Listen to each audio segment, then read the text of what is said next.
안녕하세요. 텍스의 살롱입니다.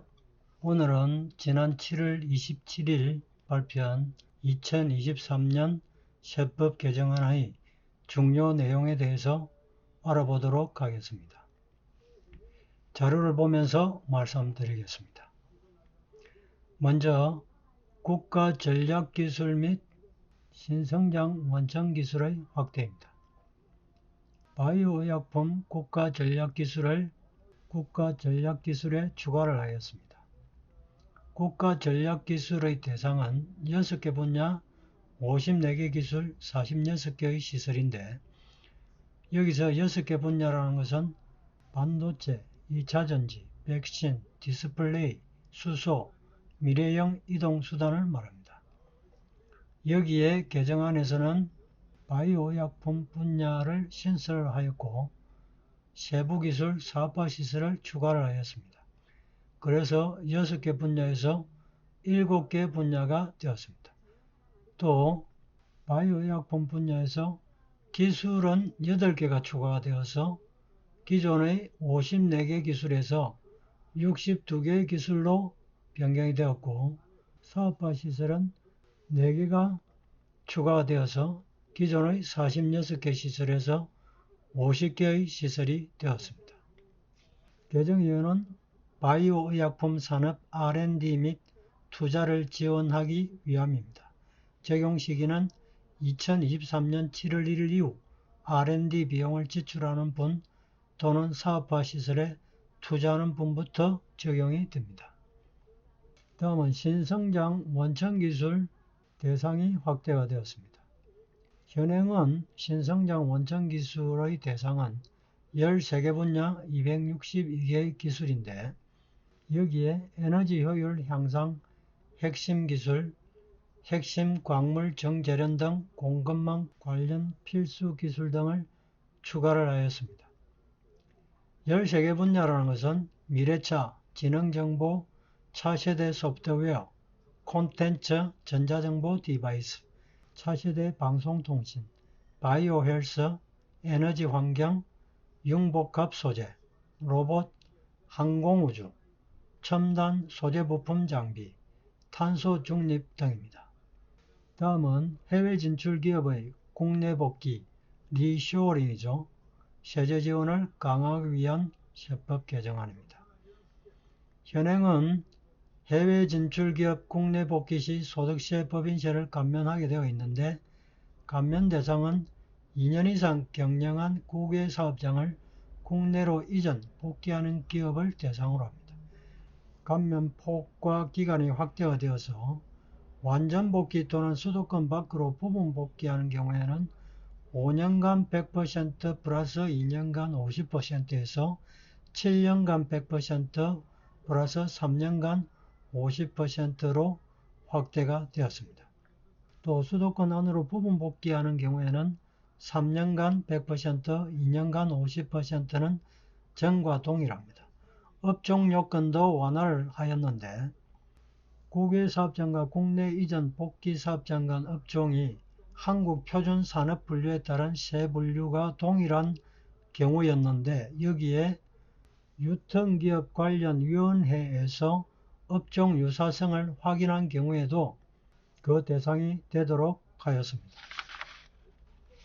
유통기업 관련 위원회라는 것은 해외 진출 기업의 국내 복귀 지원에 관한 법률에 따른 국내 복귀 기업 지원위원회를 말합니다. 적용 시기는 2024년 1월 1일 이후 국내에서 창업하거나 사업장을 신설 또는 정설하는 분부터 적용을 하게 됩니다. 다음은 우수 외국 인력의 국내 유입을 지원하기 위한 개정안입니다. 외국인 기술자 소득세 감면 적용 기한을 연장하고 그 대상을 확대하는 것인데, 현행을 보면 외국인 기술자 소득세 감면이라는 것은 그 대상을 엔지니어링 기술 도입 계약, 그 계약이라는 것은 30만 달러 이상에 따른 기술 제공자를 말하고, 다음 두 번째는 아래 요건 ABCD를 모두 충족하는 자 해서, 첫 번째는 자연, 이공, 의학 학사 이상의 학력을 가지고 있고, 국외, 대학, 연구기관 등에서 5년 이상 연구 경력을 가지고 있고, 과세연도 종료일 기준 해당 기업과 특수관계가 없어야 할 것이고, 다음 연구기관 학교 등에서 연구원으로 근무하는 이 네 가지 요건을 모두 충족하는 경우에는 외국인기술자 소득세 감면 적용기한 연장이 되고 그 대상이 되는데, 여기에 별도로 유망 클러스터 내 학교의 교수로 임용되는 경우를 추가를 하였습니다. 유망 클러스터라는 것은 연구개발 특구, 첨단 의료복합단지를 말합니다. 감면율은 10년간 50%이고 적용기한이 2028년 12월 31일까지로 연장이 되었습니다. 다음 외국인 근로자 단일 세율 특례 적용기한의 연장 등입니다. 외국인 근로자 소득세 과세 특례를 보면 19% 단일 세율을 적용을 하거나 6%에서 45%의 누진세율인 종합소득세율을 선택해서 적용하는 것이 가능하다는 내용입니다. 비과세 감면, 소득공제 및 세공제는 적용하지 않습니다. 여기에 단일세율 과세 특례를 적용받는 외국인 근로자의 사택 제공 이익은 근로소득에서 제외하는 것을 항구화하였습니다. 이 내용은 외국인 근로자가 2023년 12월 31일까지 제공받은 사택 제공 이익은 근로소득에서 제외하고 있다는 내용입니다. 적용기한은 국내 근무 시작일부터 20년간이고 적용기한은 2028년 12월 31일까지입니다. 적용시기는 2024년 1월 1일 이후 개시하는 과세연도분부터 적용이 됩니다. 다음은 원양어선 외황선언 및 해외건설 근로자 비과세 확대입니다. 현행을 보면 국외 근로소득 비과세 금액인데 일반 국외 근로자의 경우에는 월 100만원, 외황선, 원양어선 선언 및 해외 건설 근로자의 경우에는 월 300만원에서 월 500만원으로 한도가 확대가 되었습니다. 적용 시기는 2024년 1월 1일 이후 발생하는 소득분부터 적용이 되겠습니다. 다음은 고용지원 특례 적용기한의 연장입니다. 중소기업 취업자에 대한 소득세 감면 적용기한이 연장이 되었고 그 대상이 확대가 되었는데 중소기업 취업자에 대한 소득세 감면입니다. 대상은 청년, 노인, 장애인, 경력 단절 여성이고 청년이라는 것은 근로계약 체결일 현재 15세에서 34세로 현역병이나 사회복무요원 등 이행시에 그 기간이라는 건 6년을 한도로 하는데 연령에서 차감하도록 되어 있습니다. 그래서 40세라 하더라도 한도 6년이 된다면 6년을 차감하면 34세가 되는 것이니까 적용이 가능한 것이죠. 감면율은 70%인데 청년은 90%입니다. 과세기간별 200만원의 한도이고 감면기간은 3년인데 청년은 5년입니다. 3년은 노인, 장애인, 경력 단절 여성을 말하죠. 대상업종은 농업, 제조업, 도매업 등이고 여기에 컴퓨터 학원 등이 추가가 되었습니다. 적용기한은 2023년 12월 31일에서 2026년 12월 31일까지로 연장 적용이 되게 되었습니다. 다음은 정규직 근로자 전환기업 세공제 적용기한의 연장입니다. 정규직 전환 세공제는 대상은 중소 중견기업이고 요건은 2022년 6월 30일 현재 비정규직 근로자를 2023년 12월 31일까지 정규직으로 전환하는 거에서 2023년 6월 30일 현재 비정규직 근로자를 2024년 12월 31일까지 정규직으로 전환하는 것과 함께 전년 대비 상시 근로자 수가 유지가 되었을 경우에 적용이 된다는 요건을 가지고 있는데 공제금액은 정규직 전환 인원당 중소기업은 1,300만원, 중견기업은 900만원입니다. 사후관리는 정규직 전환 후 2년 내 근로관계 종료 시에 공제세액을 추징을 한다는 내용입니다. 그래서 적용기한이 2023년 12월 31일에서 2024년 12월 31일까지로 연장 적용이 되게 되었습니다. 다음은 외국인 관광객의 사후 면세점 혜택의 확대입니다. 현행을 보면 사후 환급 최소 기준이 1회 거래가액 3만원 이상에서 개정안은 1만 5천원 이상으로 최소 기준이 인하가 되었습니다. 그만큼 범위가 넓어진 것이죠. 적시 환급 한도가 1회 거래가액 50만원 미만에서 70만원 미만으로 한도가 상향이 되었습니다. 이 또한 범위가 확대가 된 것이고, 도시 환급 한도도 1회 거래가액 500만원 이하에서 600만원 이하로 한도가 상향이 되었습니다. 다음은 기업 경쟁력 제고를 위한 세법 개정안입니다.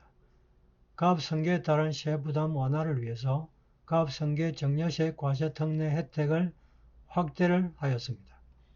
현행의 내용을 보면 가압승계 정려세 과세특례는 그 대상이 18세 이상 거주자가 60세 이상 부모로부터 가압승계 목적 주식 등을 정려를 받는 것이고, 특례 한도는 음력 10년 이상은 300억 원, 음력 20년 이상은 400억 원, 음력 30년 이상은 600억 원, 기본공제는 10억 원이고 세율은 10%입니다. 단 60억 초과분은 20%였는데 이것이 개정안에서는 300억 원으로 바뀌었고, 그 300억 원 초과분은 20%의 세율을 적용하게 됩니다. 또 사후관리는 5년이고 표준산업분류상 중분류 내 업종 변경 허용이 중분류에서 대분류로 바뀌었습니다.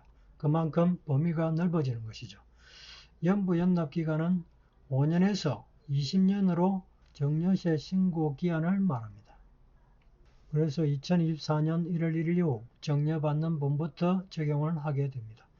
사후관리 완화이고 영시행일 이후 업종을 변경하는 분부터 적용이 됩니다. 다음은 가압상속공제 사후관리 요건의 완화입니다. 가압상속공제 사후관리 요건을 보면 상속인이 가압종사를 하여야 하는데 상속인이 대표이사로 종사를 하여야 하고, 표준산업분류상 중분류 내 업종 변경 허용을 했던 것에서 대분류로 변경이 되었습니다. 그만큼 범위가 완화가 된 것이죠. 또 가압을 1년 이상 휴업하거나 폐업하지 않는 것은 전과 동일합니다.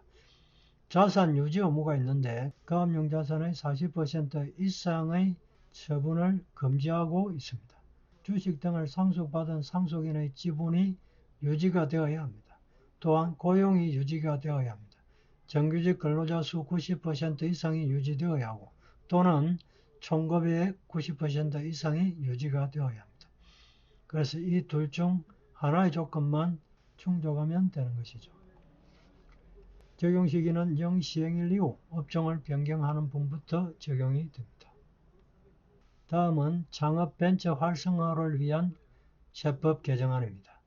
직무발명 보상금 비과세 한도를 상향을 시켰습니다. 직무발명 보상금에 대한 비과세 내용을 보면 종업원, 교직원, 학생에게 지급하는 직무발명 보상금으로서 연 500만원 이하의 금액이었는데 이것이 연 700만원으로 변경이 되었습니다. 또한 신설된 내용이 있는데 아래에 해당되는 종업원은 이 직무발명 보상금 비과세에서 제외됩니다. 사용자가 개인사업자인 경우에는 해당 개인사업자 및 그와 친족관계에 있는 자는 이러한 혜택에서 제외가 되고, 사용자가 법인인 경우에는 해당 법인의 지배주주 등 및 그와 특수관계에 있는 자도 혜택에서 제외가 됩니다. 지배주주 등이라는 것은 법인세법 시행령 43조 7항에 따른 지배주주 등을 말하고, 그와 특수관계에 있는 자라는 것은 친족관계 또는 경영지배관계에 있는 자를 의미합니다. 다음은 양도소득세 과세 특례 적용 대상에 민간벤처 모펀드를 추가를 하였습니다. 벤처기업 등 주식 양도시 양도소득세 과세 특례인데 그 특례 내용은 양도소득세 비과세이죠. 적용 대상은 기존은 첫 번째는 벤처 투자조합 등이 벤처기업에 출자한 주식 등, 두 번째는 출자 후 3년이 경과한 벤처기업 출자 주식 등, 세 번째는 창업기획자의 출자한 주식 등, 네 번째는 KOTC에서 거래되는 벤처기업의 주식 등, 정의 주식 거래시장이죠. 다섯 번째, 크라우드 펀딩을 통해 취득한 기술 우수 중소기업의 주식 등을 말합니다. 여기에 민간 재간접 벤처 투자 조합이 벤처기업 등에게 직간접 출자한 주식 등이 추가가 되었습니다. 적용 시기는 2024년 1월 1일 이후 양도하는 분부터 적용이 됩니다. 다음은 민간 벤처 모펀드를 통한 벤처기업 등 출자 시 양도차익 비과세입니다.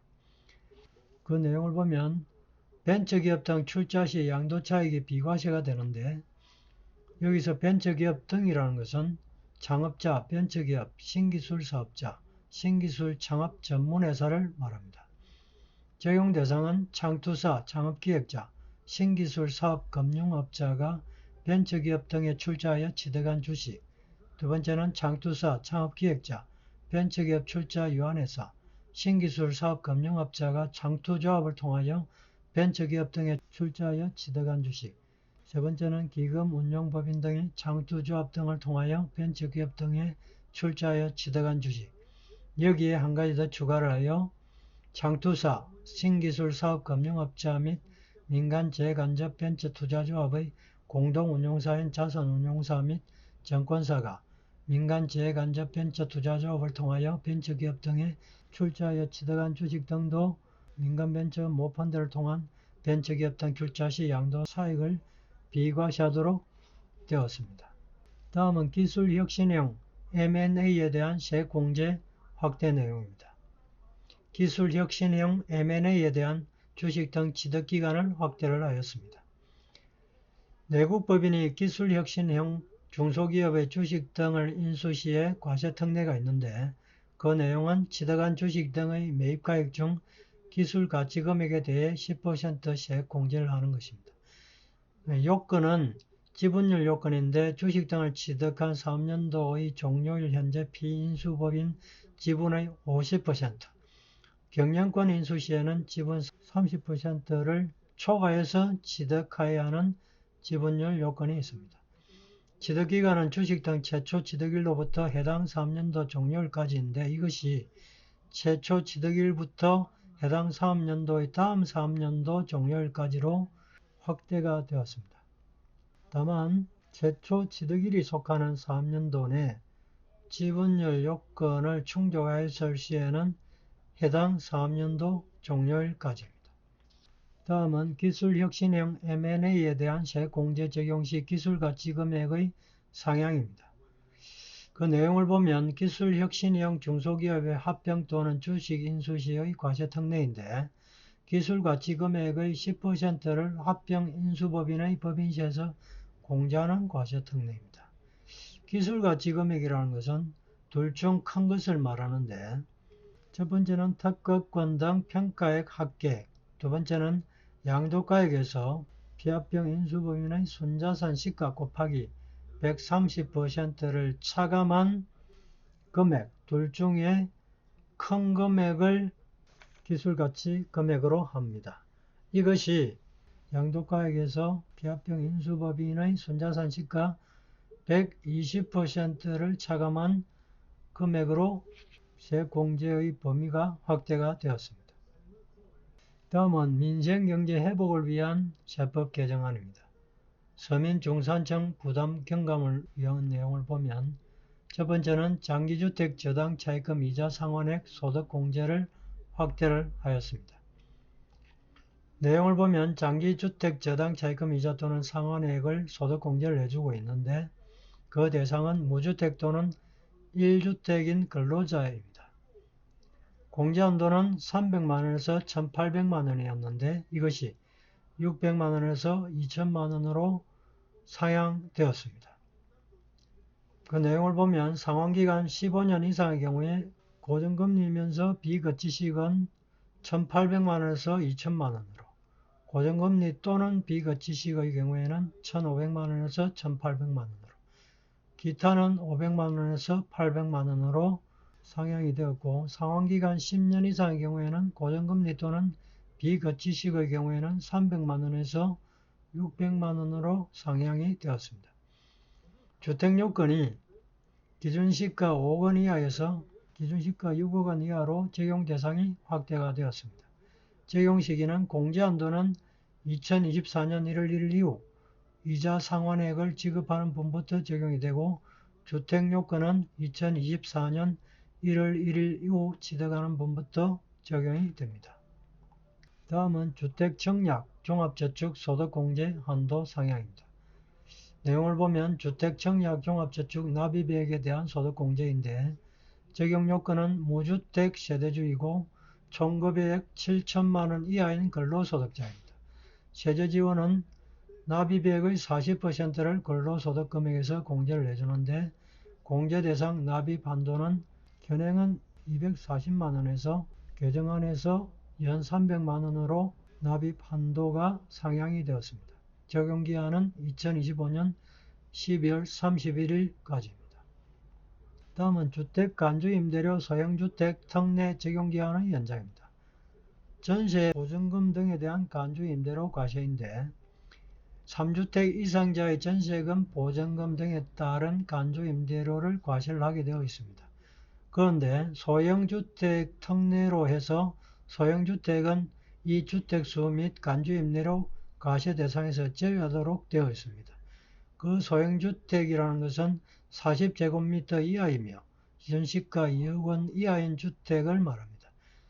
이러한 주택 간주임대료 소형주택 특례 적용기한의 연장이 2023년 12월 31일까지 해서 2026년 12월 31일까지로 연장 적용이 되었습니다. 다음은 전통시장 및 문화비 사용본 신용카드 소득 공제율 한시 상향입니다. 내용을 보면 신용카드 등 사용금액 소득 공제인데 공제 대상은 총급여액의 25%를 초과하여 사용하였을 경우에 결제수단, 대상자별 차등을 두어서 공제를 해주게 되어 있습니다. 신용카드는 15%, 현금 영수증 체크카드는 30%, 도서공연, 미술관, 박물관, 영화, 관람료 등은 30%였는데 이것이 영화, 관람료 등의 경우에는 2023년 4월 1일에서 12월 31일 사용분에 대해서는 40%로 공제율이 상향이 되었습니다. 전통시장은 40%였는데 2023년 4월 1일에서 12월 31일 사용분에 대해서는 50%로 상향 조정이 되었습니다. 대중교통은 40%이고 2023년 1월 1일에서 12월 31일 사용분은 80%입니다. 전과 동일합니다. 총급여액 7천만원 이하자만 적용이 됩니다. 다음은 공제한도는 기본공제한도가 300만원이고 7천만원 초과는 250만원입니다. 추가공제한도는 전통시장, 대중교통, 도서공연 등은 7천만원 이하자는 300만원, 7천만원 초과자는 전통시장, 대중교통의 경우만 200만원입니다. 도서공연 등은 해당이 없는 것이죠. 적용기한은 2025년 12월 31일까지입니다. 다음은 기부금에 대한 세제 지원의 강화입니다. 고액 기부에 대한 공제율을 한시적으로 상향을 시켰습니다. 기부금 특별세 공제는 공제율이 1천만원 이하자의 경우에는 15%, 1천만원 초과분은 30%로 되어 있었는데 이것이 3천만원 초과분에 대해서 40%의 상향 조건을 추가를 하였습니다. 2024년 12월 31일까지 기부를 하였을 경우입니다. 다음은 자원봉사용역가액 상향 및 적용 대상의 확대입니다. 자원봉사용역의 기부금 인정 범위가 자원봉사용역의 가액은 봉사일수 곱하기 5만원이 책정이 되어 있습니다. 봉사일수는 총 봉사시간 나누기 8로 계산을 하게 되어 있고 여기 5만원에서 8만원으로 상향 조정되었습니다. 두 번째는 자원봉사용역에 부수되어 발생하는 유류비, 재료비 등 직접 비용은 똑같이 적용이 되고 적용 대상은 특별재난지역 복구를 위한 자원봉사용역입니다. 여기에 특례 기부금을 받는 단체에 제공한 자원봉사용역도 이 자원봉사용역 기부금 인정 범위에 속하게 되었습니다. 특례 기부금을 받는 단체라는 것은 국가, 지자체, 학교, 병원, 전문 모금기관을 말합니다. 다음은 소상공인 중소기업 지원을 위한 세법 개정안입니다. 전통시장에서 지출하는 기업 업무 추진비 송금 산입의 한도를 확대를 하였습니다. 기업 업무 추진비 송금 산입 한도가 기본 한도가 일반 기업은 1,200만원, 중소기업은 3,600만원. 기존의 접대비를 말하는 것이죠. 수입 금액별 한도를 보면 100억 원 이하는 0.3%, 100억 원 초과 500억 원 이하는 0.2%, 500억 원 초과는 0.03%. 여기에서 문화기업 업무 추진비 특례로 해서 문화기업 업무 추진비는 기본 한도 플러스 수익금액별 한도의 20%를 추가를 하였습니다. 적용기한은 2025년 12월 31일까지이고 또한 전통시장 기업 업무 추진비 특례로서 전통시장 기업 업무 추진비는 기본 한도 플러스 수익금액별 한도의 10%를 추가를 하였습니다. 다만 일반 용주점업 등 소비성 서비스업종 지출액 등은 제외하였습니다. 적용기한은 2025년 12월 31일까지입니다. 다음은 재기중소기업인 특례 대상 확대 및 적용기한의 연장입니다. 재기중소기업인 체납액 및 납부고지 유예 특례인데 적용 대상은 재기중소기업인이었습니다. 재기중소기업인이라는 것은 첫 번째는 중진공의 재창업자금 융자를 받은 자, 두 번째는 신보, 기보의 재창업자금 융자를 받은 자, 세 번째는 신용회복위원회의 채무조정을 받은 자, 네 번째는 중기부 장관으로부터 성실경영 실패자로 판정받은 자였는데 여기에 소상공인 재도전 특별자금 융자를 받은 자를 추가를 하였습니다. 그 특례 내용은 압류, 매각을 유예하고 납부고지 유예 또는 납부기한을 연장을 해줍니다. 이것이 2023년 12월 31일까지 해서 2026년 12월 31일까지로 적용기한이 연장이 되었습니다. 적용시기는 0시행일 이후 신청하는 분부터 적용이 되겠습니다. 다음은 영세사업자 체납액 징수특례 적용기한 연장입니다. 영세 개인사업자의 체납액 징수특례입니다. 적용 대상은 재기 영세사업자인데 2022년 12월 31일 이전 폐업자에서 2023년 12월 31일 이전 폐업자로 또 2025년 12월 31일까지 재기사업자에서 2026년 12월 31일까지 재기사업자로 연장이 되었습니다. 재기사업자라는 것은 사업 개시 후 1개월 이상 계속 중 또는 취업 후 3개월 이상 근무 중인 자를 말합니다. 두 번째는 폐업 직전 3년 평균 수익 금액이 15억 원 미만인 자, 세 번째는 체납액이 5천만 원 이하인 자 등입니다. 체납액 징수 특례 혜택을 받는 대상 체납액은 폐업연도의 7월 25일 기준 징수곤란 체납액을 말합니다. 징수곤란 체납액이라는 것은 기준일 현 당시 무재산 등으로 인해 징수할 수 없는 체납액을 말하고 징수 특례 내용은 납부지연 가산세 면제 및 분납 허용을 말합니다. 신청기한은 2026년 12월 31일에서 2027년 12월 31일로 연장이 되었습니다. 다음은 착한 임대인 세공제 적용기한이 연장이 되었습니다.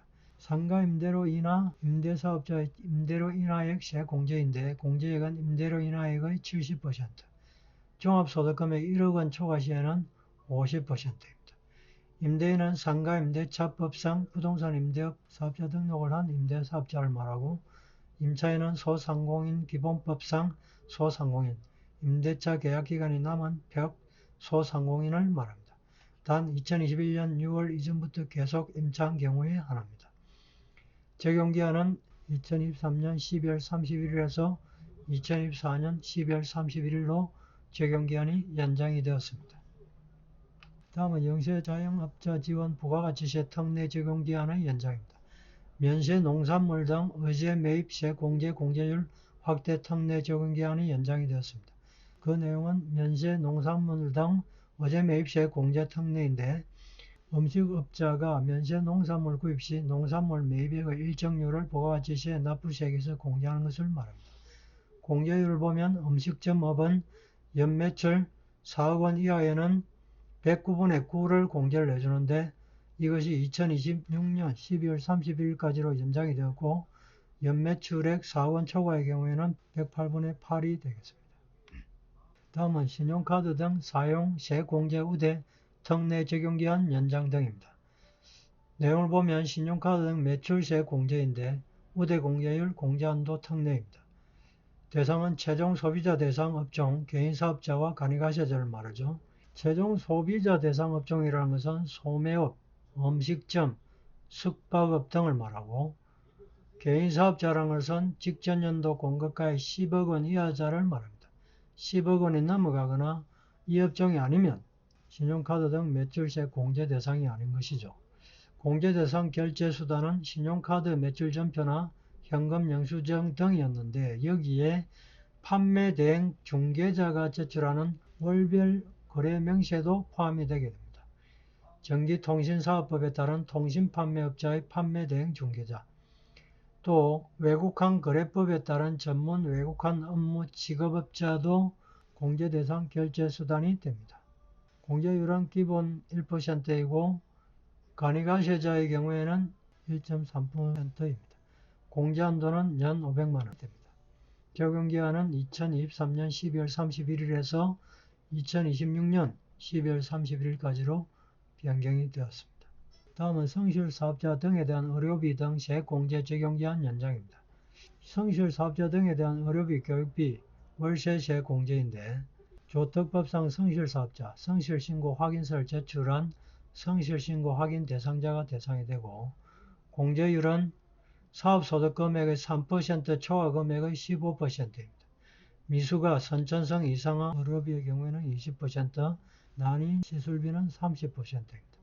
교육비는 15%이고 월세는 종합소득금액 6천만원 이하의 경우에는 15%, 4,500만원 이하의 경우에는 17%가 세공제가 되게 됩니다.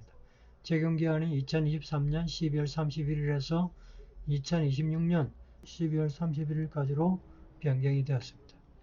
오늘은 여기까지로 하고 다음은 미래 대비를 위한 결혼, 출산, 양육 지원의 내용으로 혼인에 따른 정려재산 공제 신설의 내용부터 말씀드리도록 하겠습니다. 감사합니다.